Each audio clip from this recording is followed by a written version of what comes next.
kita tidak tahu kapan waktu pasti untuk perilisan game-game ini. Tetapi, kita tahu kalau game-game ini pasti akan dirilis. Dan kita sangat senang. Selamat datang di Watch Mojo Indonesia. Dan hari ini, kita akan menghitung mundur pilihan kami untuk 10 perilisan game yang paling ditunggu di masa yang akan datang.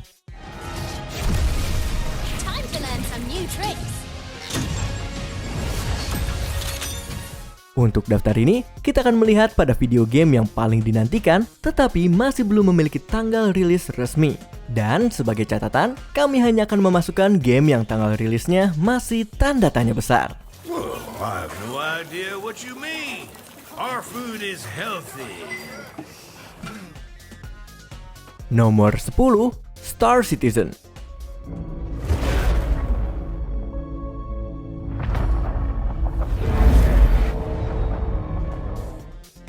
Star Citizen membutuhkan waktu pembuatan yang lama. Pengembangannya dimulai di tahun 2011 lalu dan diawasi oleh kampanye Kickstarter yang besar.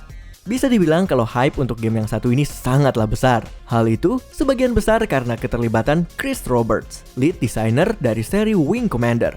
Meskipun awalnya ditargetkan untuk dirilis pada tahun 2014, kita hanya mendapatkan komponen-komponen alpha. Dan sebuah beta untuk mode single player yang bernama Squadron 42 direncanakan untuk rilis pada musim semi 2020. Sedangkan untuk perilisan penuhnya, kita hanya bisa berangan-angan.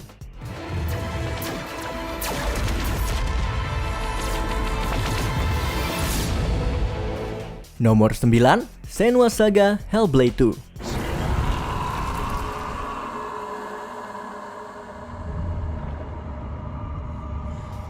Jika ada sebuah penghargaan yang bisa kita berikan untuk game ini, itu adalah untuk trailer yang paling metal dalam daftar ini.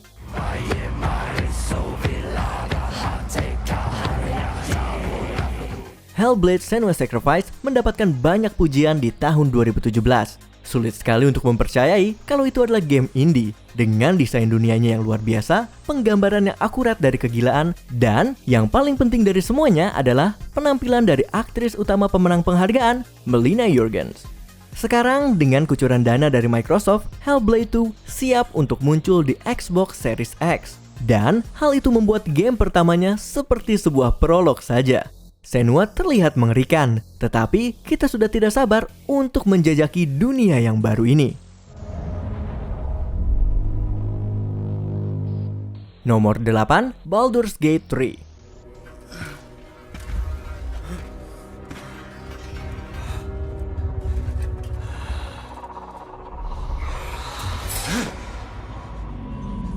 Sudah cukup lama semenjak kita mendapatkan game Baldur's Gate yang baru. Game yang pertama dikembangkan oleh BioWare di tahun 1998 dan sequelnya yang sukses, Shadow of Amn, dirilis 2 tahun setelahnya. Sejak saat itu, kita hanya mendapatkan spin-off, ekspansi, dan remaster. Game ketiganya sedang dikembangkan sebelum Black Isle Studio dipaksa tutup dan semua jejaknya pun lenyap. Kemudian, sang pembuat game Divinity, Larian Studios, mendapatkan hak untuk mengembangkan dan mempublish game ketiga dari Baldur's Gate, di mana game ini akan mengambil inspirasinya dari edisi kelima dari peraturan Dungeons and Dragons.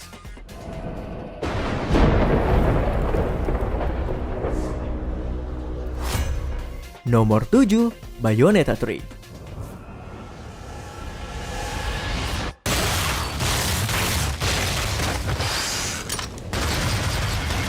Beberapa fans berharap untuk melihat Bayonetta 3 di tahun 2019 karena banyak petinggi Nintendo yang mengisyaratkan kalau game tersebut akan dirilis di tahun itu. Namun, sebuah perubahan terjadi di bulan April 2019 ketika gamenya tiba-tiba mendapatkan status perilisan to be announced. Kekecewaan itu diikuti dengan kekecewaan lainnya ketika para fans tidak mendapatkan tanda-tanda perilisannya di E3. Untungnya, kepala produser dari Platinum Games, Atsushi Inaba, mengatakan kepada Video Games Chronicle kalau perkembangannya berjalan dengan baik dan para fans tidak perlu khawatir akan pembatalan. Menurutnya, melewatkan E3 merupakan strategi PR yang disengaja, bukan tanda kalau tidak ada bahan yang bisa ditunjukkan. Kamu juga bisa melihat Bayonetta 3 di Switch dalam waktu dekat. Nomor 6, Age of Empires 4.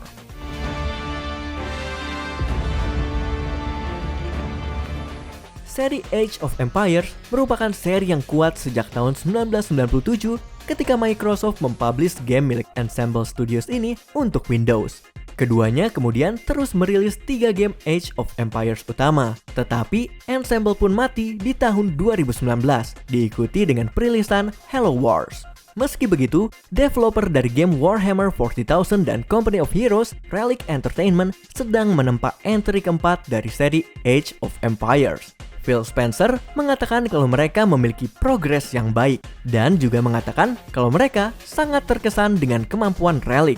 Jadi, kita bisa cukup yakin kalau mereka akan mengeluarkan produk yang layak untuk menyandang nama Age of Empires.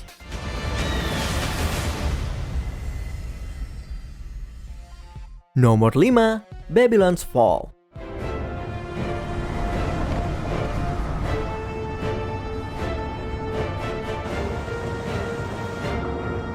Yang satu ini merupakan salah satu game yang paling menjanjikan dalam daftar ini. Sejak kolaborasi terakhir dari Square Enix dan Platinum Games, kita disajikan dengan game post-apokaliptik yang fantastis, Nier Automata. Dari apa yang kita lihat sejauh ini, Babylon's Fall terlihat seperti campuran antara aksi milik Devil May Cry dan setting milik Dark Souls, yang tentunya akan menarik perminatan banyak orang. Dalam beberapa tahun terakhir, Platinum telah membuktikan kalau mereka adalah salah satu dari yang terbaik untuk genre hack and slash. Dan dari previewnya saja, kita bisa melihat kalau game yang satu ini akan sebanding kalau tidak lebih baik dari pendahulunya.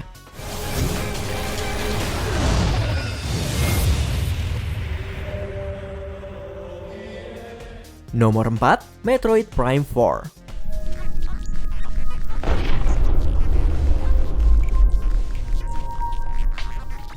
Oh, betapa kita menantikan Metroid Prime 4. Seri Prime merupakan pencapaian yang monumental, dan sequel yang dinantikan ini akan menjadi game konsol pertama untuk seri tersebut semenjak Metroid Other M yang mengecewakan di tahun 2010.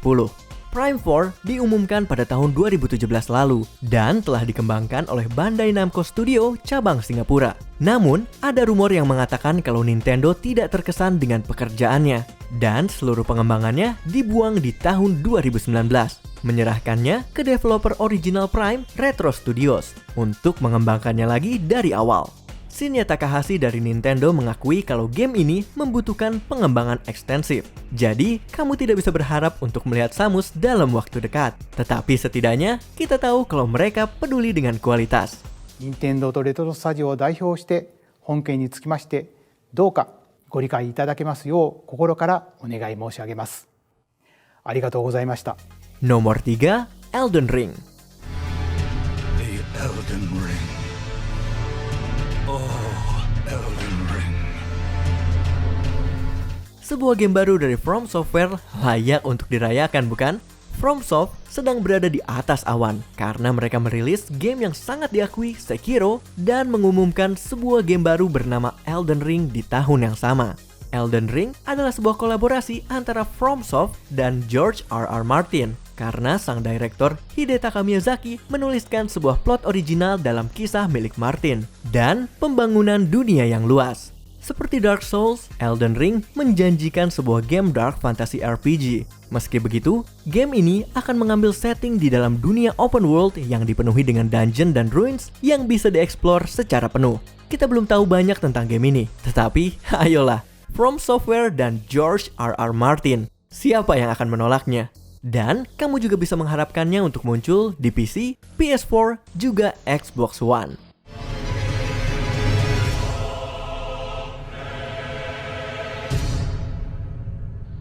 Nomor 2, The Elder Scrolls 6. We're also building toward the game after that. And it's the one you keep asking about. Kita hampir menunggu hampir 1 dekade untuk game Elder Scrolls yang baru. Dan sepertinya kita akan masih menunggu untuk waktu yang cukup lama. Meskipun gamenya telah diumumkan secara resmi di tahun 2018, Todd Howard telah menegaskan kalau Bethesda masih berfokus pada Starfield, yang juga masih membutuhkan beberapa tahun ke depan. Dia juga mengumumkan kalau Elder Scrolls 6 masih dalam fase pre-production, yang artinya kita tidak akan melihatnya untuk waktu yang sangat lama. Akan dipastikan kalau game ini akan ada untuk generasi selanjutnya, meskipun tidak tidak bisa berharap dalam waktu dekat, setidaknya kita tahu kalau Bethesda masih belum melupakan game fantasi favorit semua orang ini.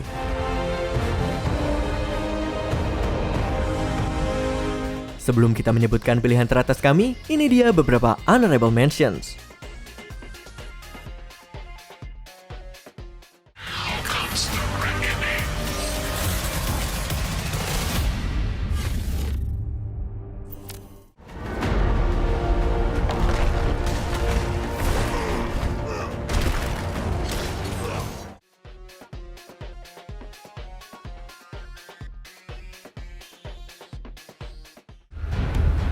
Jade.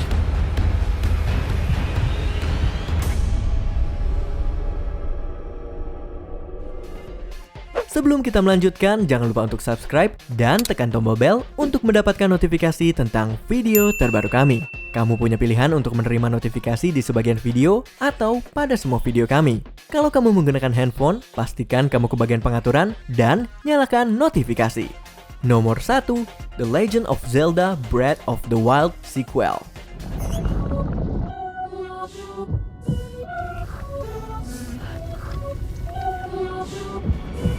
Jarang sekali Nintendo melakukan sequel Zelda secara langsung, tetapi dengan Breath of the Wild, banyak sekali kemungkinan yang bisa dilakukan. DLC dari game originalnya terbukti sangat ambisius dan cukup menantang, membuat Nintendo memutuskan untuk mengimplementasikan ide-ide mereka dalam sebuah game baru. Sang produser, Eiji Aonuma, telah menyatakan kalau game ini akan mengambil inspirasi dari Red Dead Redemption 2, karena itu adalah game favorit dari tim developmentnya. Pada bulan Oktober 2019, Nintendo Jepang men-tweet tentang lowongan pekerjaan untuk skenario planner dan juga level designer. Hal itu mengindikasikan kalau game ini masih dalam pengembangan awal. Mengingat kalau yang pertama saja membutuhkan sekitar 5 tahun, jangan berharap untuk melihat sequelnya di awal tahun 2020.